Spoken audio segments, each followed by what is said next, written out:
welcome back to The Critical 3. Yeah, a lot of things have kind of happened since we last left off. We have a little bout of demonic possession, and the demons are currently having a rave outside, and we're hiding in here in our new studio space. Even the ghosts and goblins, even the monsters are right next to us. Yeah, I told Mason to call an exorcist, but he's like, no. Now, I just heard get to the episode. In today's episode, we're doing Scooby-Doo and Scooby-Doo 2 Monsters Unleashed. Scooby-Doo, where are you? We got some work to do. Hi, this is Jared Earl speaking, and now for my quick facts. What's Scooby-Doo all about? Zoinks! 2 years after a clash of egos, forced Mystery Inc. to close its doors. Scooby-Doo and his clever crime-solving friends Fred, Daphne, Shaggy, and Velma are invited to Spooky Island to check out a series of paranormal events at the ultra-hip summer hotspot. When was the movie released? June 14, 2002. Who's in it? Sarah Michelle Gellar, Matthew Lillard, Freddie Prinze Jr., Linda Cardellini, Rowan Atkinson, Isla Fisher, Neil Fleming, Charlie Cousins, with a budget of $84 million. How did it do at the box office? On its opening weekend, the film made just over $54 million at the box office. It marks the biggest June opening weekend ever at the time, and the second best opening weekend of the year following Spider-Man and Star Wars Episode 2: Attack of the Clones. It was also knocked down on its second weekend, behind Minority Report and Lilo & Stitch. The film closed with the final gross of $153 million in Canada. What's Scooby-Doo 2 all about? In this sequel, Scooby-Doo once again joins his pal Shaggy, Thelma, Fred, and Daphne as they stumble into another supernatural mystery. In addition to facing off against various monsters, they are tormenting their town. The gang must deal with television journalist Heather Jasper Howie, who is out to discredit their work. Who's in it? The same cast from the original: Seth Green, Alicia Silverstone, Peter Boyle, Scott McNeil, and Tim Blake Nelson, with a budget of $25 to $80 million. How did it do at the box office? On its opening weekend, the film made over $25 million and grossed a total of $84 million in North America, and went on to earn $184 million in total. It's Jared's Mystery Factoids. Production of Scooby-Doo 2002 actually goes back to 1994, with producer Charles Roven doing up a treatment. The original script and the final film don't have much in common, other than a darker and higher stakes story than the series, with an end-of-the-world scenario. A character arc with a love interest unintentionally coming between Shaggy and Scooby, though the original script had her as more of a goth/grunge girl who shared Shaggy's passion for food, as opposed to the Mary Jane character in the final movie. And risque humor with jokes about the old rumors that Shaggy was a pothead, hinting Mr. Wickles was trans, and Scooby would have called the dog catcher a rascal. The gang were originally meant to be enrolled in a college that had a newly instated no dogs allowed rule that brought in a sadistic dog catcher, forcing Shaggy to hide Scooby. Daphne would have been an aspiring reporter for the school's newspaper, who was danger-prone as she was in the series, and is invited to attend and write about a part of the old Kingston mansion. A callback to the classic series episode, What the Heck's Going On? There was also going to be a more serious romance arc between Daphne and Fred, who initially dislike each other but come to care deeply for one another. Especially when Daphne discovered Fred is homeless and lives in what becomes the Mystery Machine. William Hanna and Joseph Barbera themselves were also intended to make cameos at the end as the presidents of the university, praising Mystery Inc. for saving the school. Scrappy wasn't supposed to appear in the movie at all, not even being ditched by Scooby and the gang as part of the backstory. Though James Gunn's original draft does have the U.S. Coast Guard threaten to put Scooby to sleep, with Shaggy adding, Like what happened to Scrappy? The main villain was instead supposed to be Old Man Smithers, the Luna Ghost from the beginning of the movie, living up to his vow of revenge. This is why the Luna Ghost's shadow is so prominent on the posters, home releases, and promo materials. A full-size stand-in puppet of Scooby was built by Jim Henson's Creature Shop for the film, but it was dropped in favor of Scooby being a CG character instead. Mike Myers was reported to be co-writing the screenplay with Jake Hogan in July 1998, and was later on board to play Shaggy as well, though Jim Carrey was also considered and Lachlan Monroe auditioned. The role was eventually given to Matthew Lillard. Lillard would continue voicing Shaggy in the rest of the Scooby-Doo media starting in 2010, at the request of his character's original voice actor Casey Kasem, who had stepped down due to health issues. The film was shot on location and around Queensland, Australia.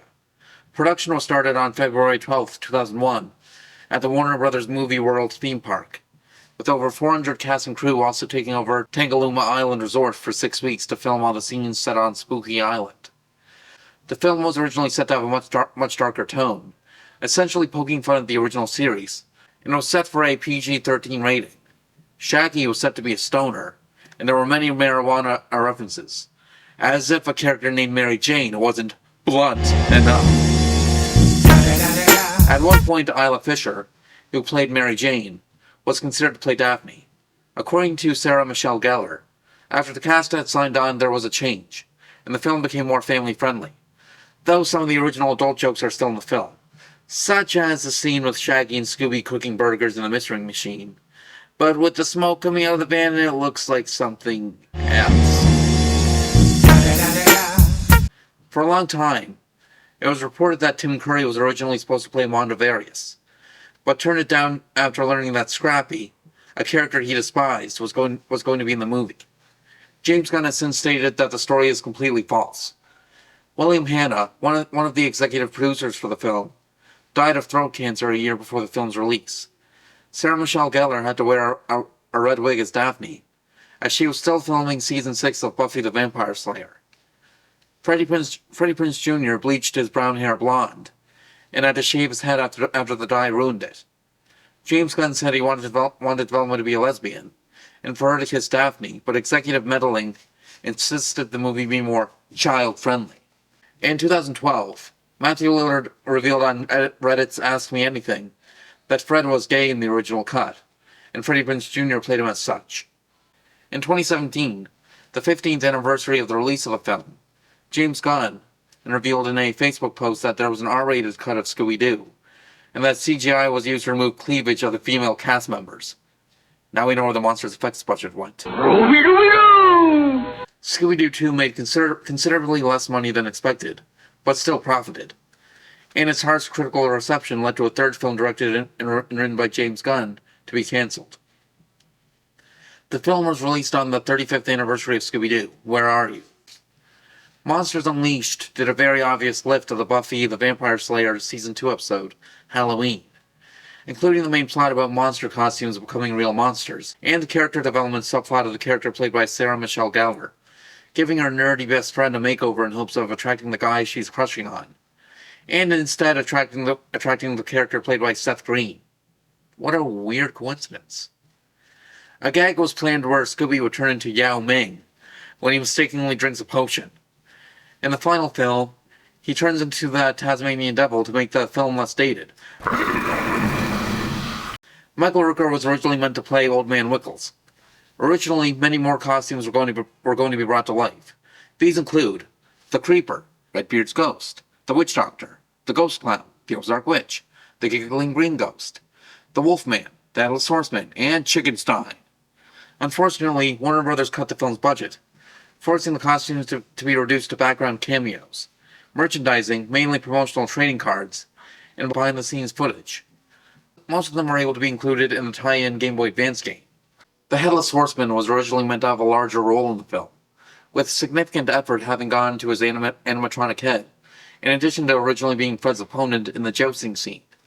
He ended up being replaced by the Black Knight, but it does explain why the Knight was suddenly riding a horse that wasn't a part of his exhibit. The third film was supposed to be about Mystery Inc., visiting Scotland and learning that the monsters there are actually the victims, being forced to confront their own prejudices. This has been Jared's Mystery Factoids.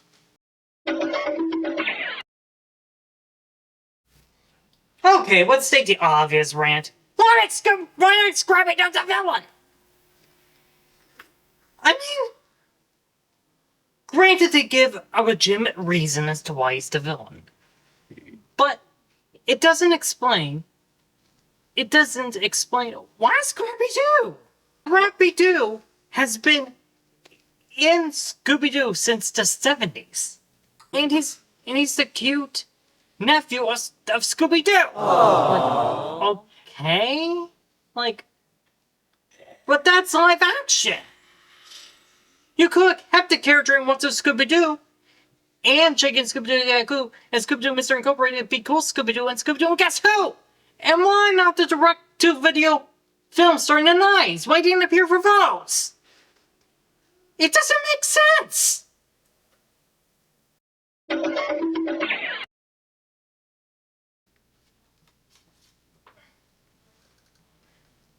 Grody? I don't know. Maybe it means something gross. I Like don't know. filthy, dingy? I don't know. So, the word grody, you guessed it, means disgusting, unpleasant. Oh. So like Mason. Hey!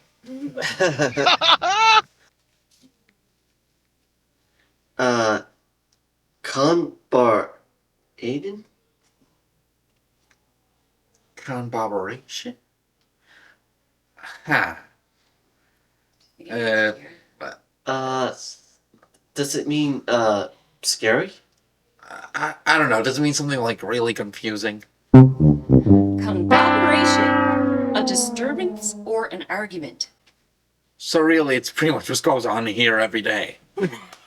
Ooh, Oh, that's bad. did not see that coming. Okay, be next. Yes. Ibut boob. Oh wait. Oh, boob tube. Easy. Television. You're right. Boob tube is a television set. Oh, this is obvious. Fit. To exercise. Pretty much. Well, Or your outfit. right. So in this instance, fit would be a curated outfit. Wrist. Riz. Riz. Riz. Does it mean, running away? No. Riz is a slang term primarily used in online and youth culture that refers to style, charm, or attractiveness, particularly in the context of romantic pursuits.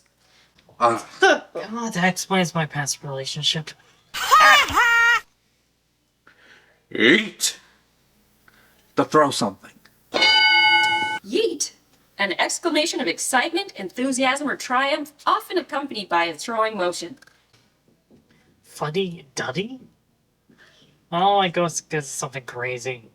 Something random people say. Fuddy-duddy. Someone who is old-fashioned and fussy. Huh, that explains Zero Jenkins. You're older than I am. Bro, you have to build.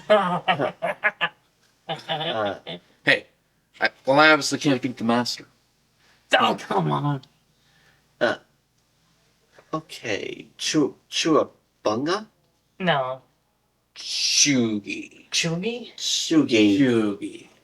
What the hell does that mean? Shugi. To have a fear of something? Good guess, but chuggy is something that is uncool or out of date. What a perfect description of Mason. Hey! And last but not least, Cats. Meow. I'm going to guess like a. Oh wait, I got two. oh, you'll have to do two. Hen fruit. Cat's meow. I'm guessing cat's meow means like something that's cool. Hen Good guess. fruit.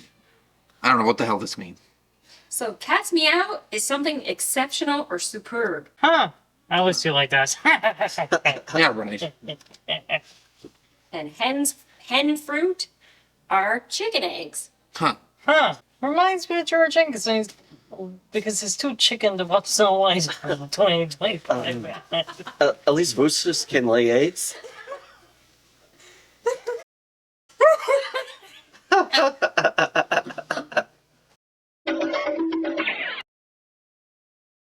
Hi, this is Jared Orr speaking.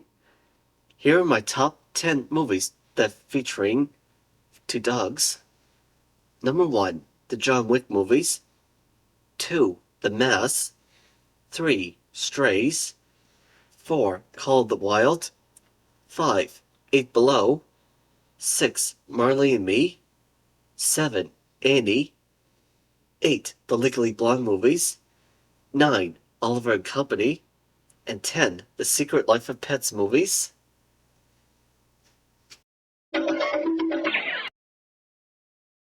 For what I liked and didn't like, I feel like the live-action Scooby-Doo movies feel like really high-budget fan films, especially Monsters Unleashed. Because it feels like they're essentially big tributes to the history of the franchise up until that point. I mean, with Monsters Unleashed, they also straight up reference stuff like, say, Chickenstein from a pup named Scooby-Doo. And I also feel like, well, everyone talks about Matthew Lillard as Shaggy, and for good reason. But I feel like in general, the movies were actually pretty well cast. Not as many people talk about how good a job that Freddie Prinze Jr. does as Fred, for example, where he kind of really encapsulates that sort of somewhat airheaded jock archetype. And as for Monsters Unleashed, I like Shaggy and Scooby's subplot of trying to figure out what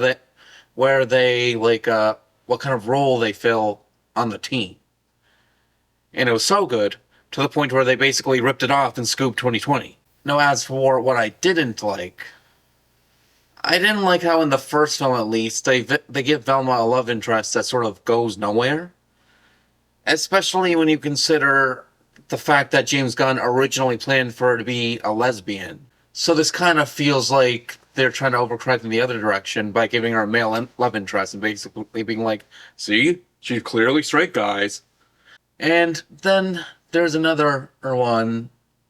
The fact that Scrappy-Doo being the villain kind of makes no sense. I mean, yeah, a lot of people do hate Scrappy. But I feel like a lot of the Scrappy hate was a result of this film in particular. I mean, there's good reason that James Gunn was actually surprised by the backlash that he received as a result of how Scrappy was portrayed.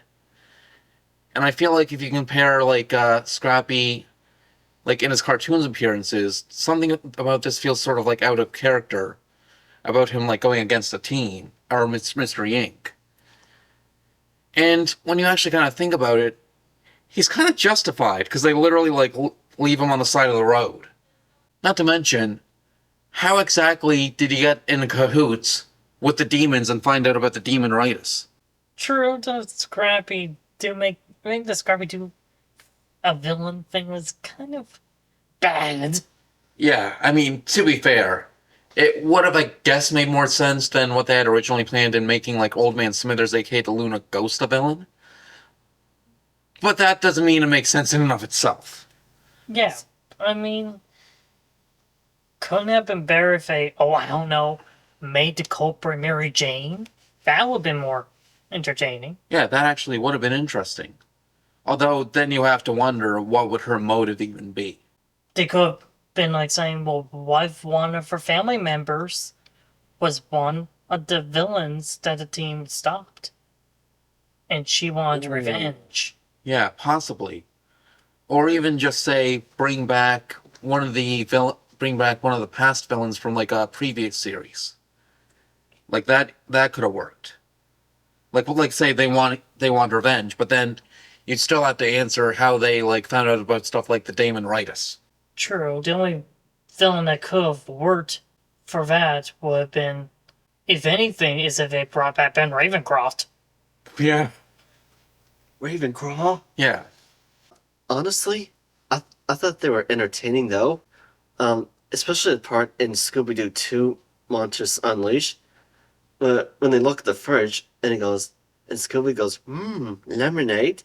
And then they were turned into I think Scooby was turned into one of those a cartoon character from Looney Tunes. Tasmanian Devil. Yes. Yeah.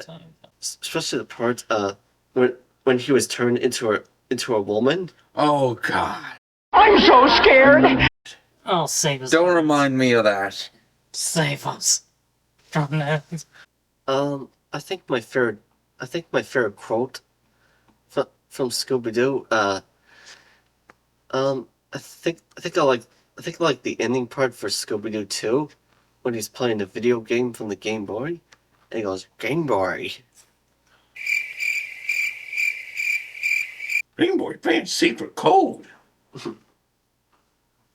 I did not remember that. Must have been a deleted scene or something.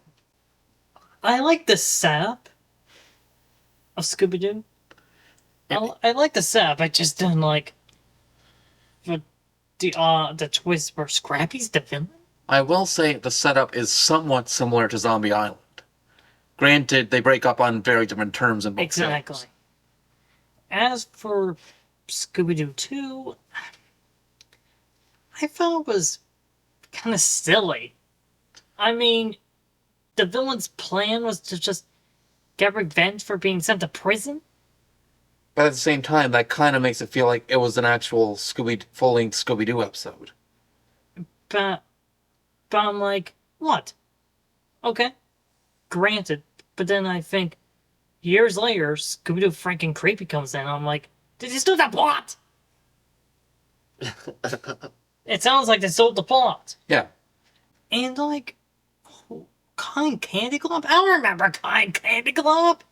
Oh, you're not gonna like our challenge then. I did not remember Cotton Candy Club in the animated Scooby-Doo shows. I remember Green Globs. Welcome to the Scooby Doo Phrase Challenge.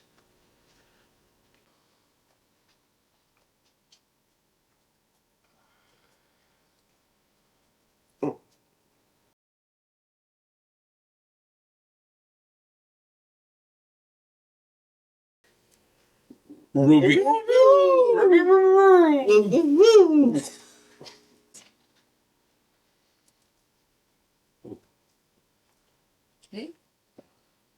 Okay. Oh, Roger. Oh, yeah. Okay.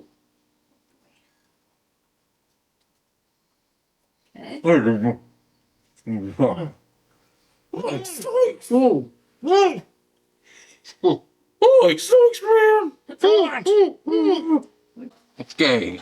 This is gonna kill us.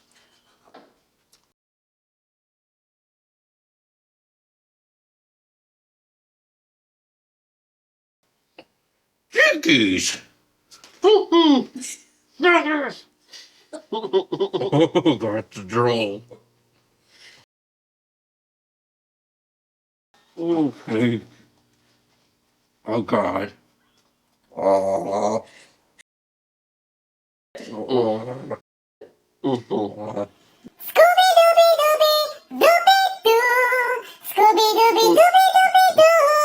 I could do that. Scooby-Doo! Where are you?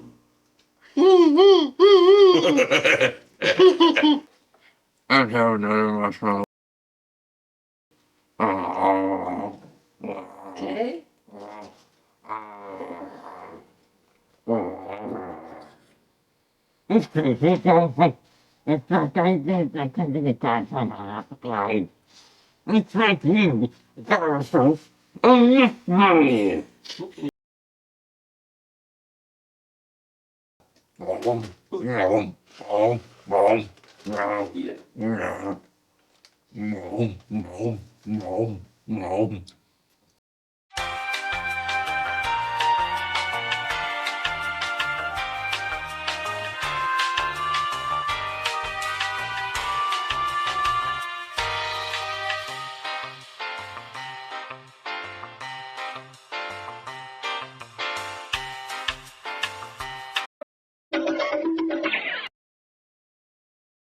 Welcome back to the Critical 3.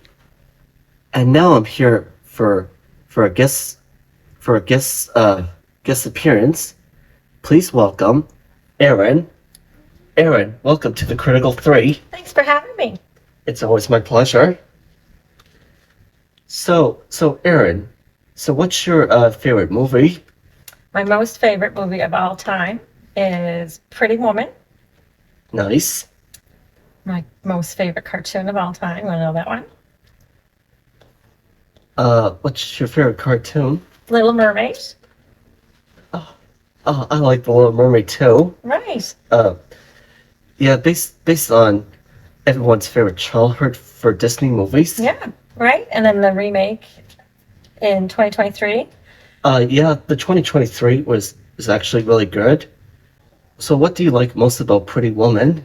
What I like most about Pretty Woman was Julia Roberts. She was trying to get out of a life that she was living, and she found her prince that introduced her to a different world, and she was just always a strong woman, just making her own way. So that was Yeah, that would be the guy who played is Richard Gere. Richard Gere. And I had a big crush on him too. Oh yes, I bet you do. Do you have a favorite actor or actresses? I would say Julia Roberts. Yeah, I try to follow, and Richard Gere. The two of them, they've done a few movies together. Yes, including Runaway Bride. That's right. That was a good one. That was also a good movie though. Yeah, and Pretty Woman was good. Do you have a favorite scene in Pretty Woman? And Pretty Woman, yeah, when they're at the restaurant and she's eating the caviar and she swings across the restaurant, the table, and she's with all these people that are out of her league in life because she's not used to that glamour, and that was her first experience, so that was kind of funny. Yeah, that was pretty funny though. I think I remember the scene from Pretty Woman, where they're on the horseback carriage. Yes, that's right. And he goes, well done. Well, and he goes, well done. Then he goes like, whoa, whoa, whoa. Yep. And when he went to give her the necklace and he went to smack her fingers, that was a funny moment. And then her singing the Prince song, Kiss in the bathtub, and Richard Gere comes in and watches her singing, and Kiss, Prince. Oh yes. Yeah, the song when she's singing that. That scene was so romantic. Yeah. Have you seen the Richard Gere movie called Chicago? Chicago, that's a good one. I remember seeing the Broadway play in New York City, but I never got to see the movie. Oh. Do you have a recommendation for a movie, Aaron?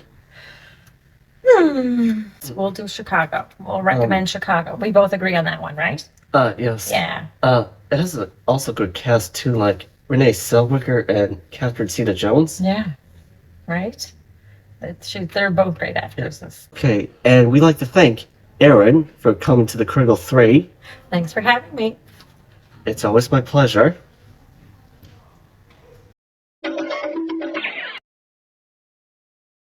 I rate the first Scooby-Doo a 9 out of 10. A fun movie for the whole family. And Scooby-Doo 2 Monsters Unleashed 8 out of 10. Twice the fun, twice the laughs, and Scooby Snacks.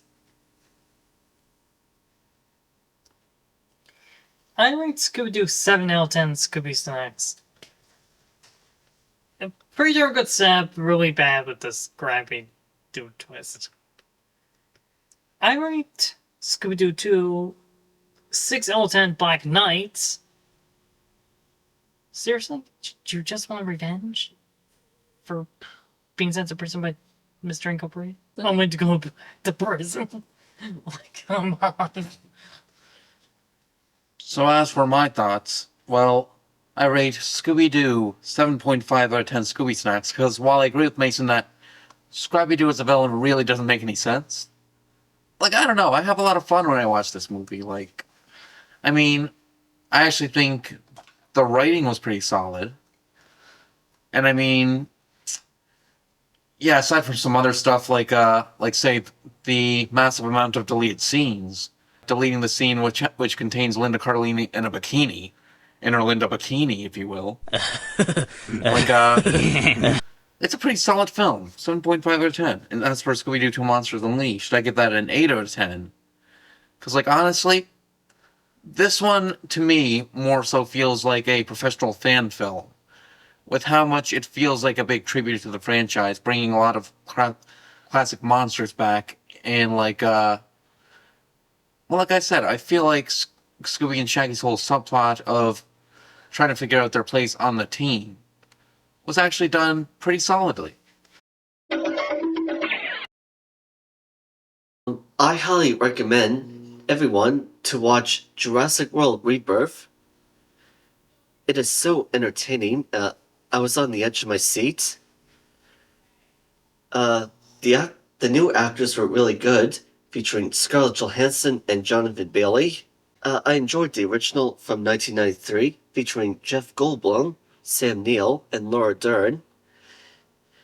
The other movie was good as The Lost World Jurassic Park, featuring Vince Vaughn and Julianne Moore. And Jeff Goldblum's in this movie.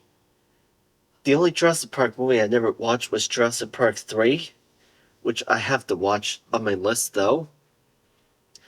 And I've seen the Jurassic World movies featuring Chris Pratt and Bryce Dallas Howard. Those are also on the edge of your seat though. I have a lot of good summer movies that I've watched though. I've seen Thunderbolts, Lilo and Stitch, Mission Impossible, How to Train Your Dragon, F1, and Superman. They're all good blockbuster films. I definitely recommend to go see it in theaters. But if you hadn't catch it in theaters, you can just watch it on your own TV. I would like to suggest,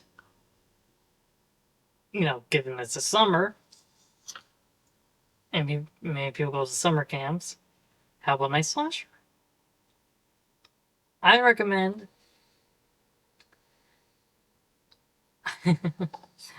I recommend Madman from the early 80s. I can't remember what year it was. But it was basically a group of counselors getting killed off by someone in the woods. Wake up, Jared, too, wake up. Sorry, I entered a cotton candy coma. Are we filming? Yes. Wait. Where am I? Oh, yeah. What the hell? Yeah. Anyway, my recommendation would be for Scooby-Doo on Zombie Island. It has a somewhat similar setup to the first live-action Scooby-Doo. However, I would argue that it's by far the spookiest that the entire franchise gets. Unless you count Velma, but that's terrifying for a whole other reason. It's hard to beat It's Terror Time Again in terms of the soundtrack. So, what would you guys suggest we do for the next episode? Well, how about Snow White 2025? No. It's actually a pretty darn good movie. Shut up. Okay, that's it. That is it. What, seriously? What's wrong? It's actually pretty darn good. Yeah, come on, Snow White is not that bad. It's actually pretty darn good. No more words.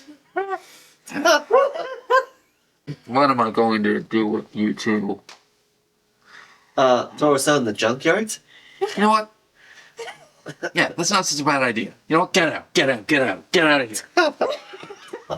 Well, I have to go pack for my vacation anyway. Yeah, well, don't let the door hit you in the ass on the right way out. And I'll be on my way for vacation. Some people just have no taste. That was the last straw. You know what? Screw the Critical 3. Now it's the Critical Me. Thank you for watching, folks. It's been a real pleasure.